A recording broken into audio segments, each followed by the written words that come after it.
So, um, I was tasked with removing the HVAC box to replace the heater core because it was leaky.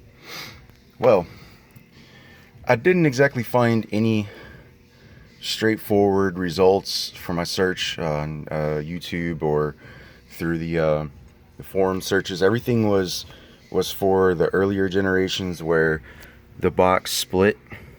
Had those 6 clips that they talk about. This is a 2008 Beetle, and it is a one-piece assembly, as you can see. And the instructions that we printed out from All Data, they're not that great. There was a lot of notes that were lacking. So you have 2 11s right here. Then you have 2 more where the AC lines come in. There's one all the way down there at the bottom, and then you have the drain tube as well, and then you just have the dowel pin that the bushing sits on, and then you also have your holes for if it were a right-hand drive. And so the most difficult thing that I found about this was that you had to remove both of the metal brackets on the side here. And in order to do that, you don't have to remove the center console, but you have to pull the handbrake up, as hard as you can, as high as you can get it. Loosen up the T20s down here on the side. There's 2 T20s in the back cup holder. It actually slides out and then it reveals them. And there are 2 T20s on both sides. There's a plastic push pin.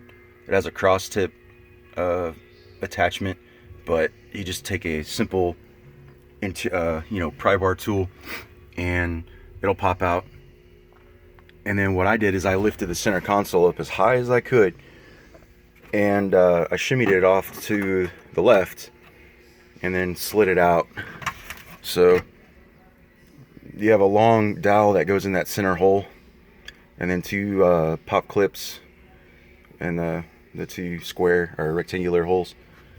So be careful not to get those caught on the duct that it secures.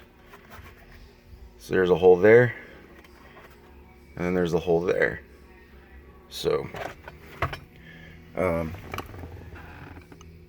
the heater cable you don't have to remove either. I actually left a lot of stuff in the car. I was able to do that. You do have to remove that crossbar, and you do have to remove all the dash components, which sucks. As far as that, everything that goes back together, it would be just like the older models. So you have you do have to take off the pillars, the A-pillar covers on the inside, and the grab handles, the glove box, etc. So you don't have to actually remove the airbag unit. I found that if you use a cross tip screwdriver, that it's easier to get the spring to pop to release the airbag, because it's just use like a number 1 cross tip or a number 2 cross tip. I think anything bigger, and you wouldn't be able to actually fit it in behind the steering wheel. Lots of T20s everywhere. Paint marked, most of them, where it would get real complicated.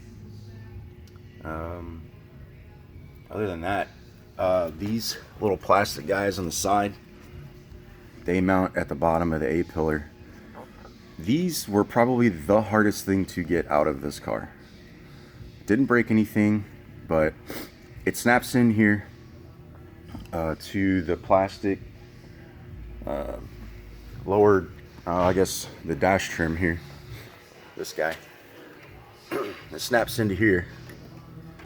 That little hole, and I'm pretty sure this plastic is brittle on the older models, and I tell you what, that was the hardest thing ever to get out of this. and you have the one screw at the very back, so this is for the driver's side, and it doesn't just pop and slide out. You really have to mash on that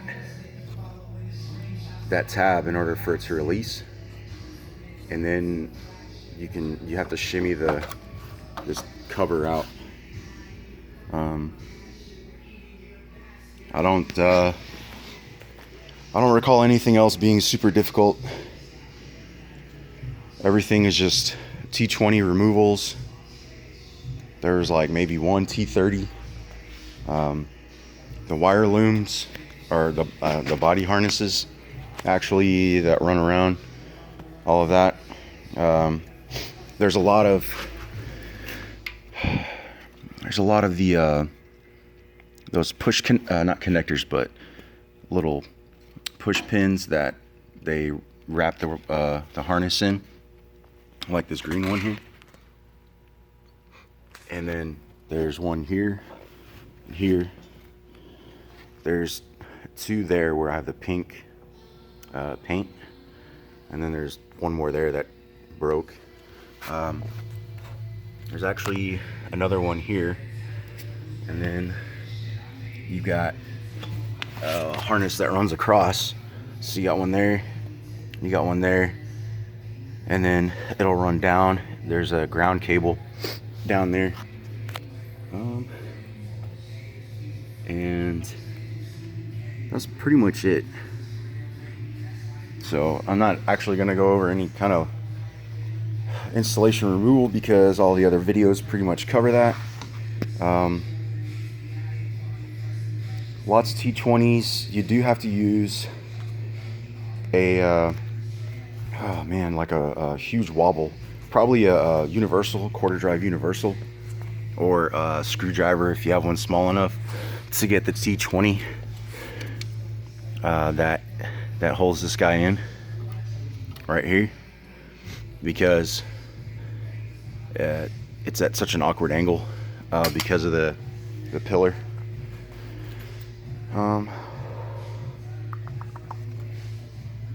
Yeah, all of those are pretty much straightforward where they come out. Do be careful when removing the A-pillar trim. This guy likes to stick, so use a long pry tool or a long flat blade and shimmy it out of the hole. This guy was a pain in the butt to remove, so I recommend removing the sides, those the metal brackets on the side that go up, and there's two 13s, one on each side down at the bottom that hold it in. Remove those, and then remove the center console part, and you should be able to get that out much easier, with the bar out of the way. Other than that, like I said, it's pretty much straightforward. There's a lot of things you don't actually have to remove that I've seen most people, they almost strip down the entire interior here in the middle, as well as everything there. Another thing is, this guy is kind of a problem. This guy is definitely a problem. It's the radio antenna wire that plugs into the back of the radio. That thing is just a huge pain in the butt when you're trying to get the center plastic console, or this they call it the dash frame, and there's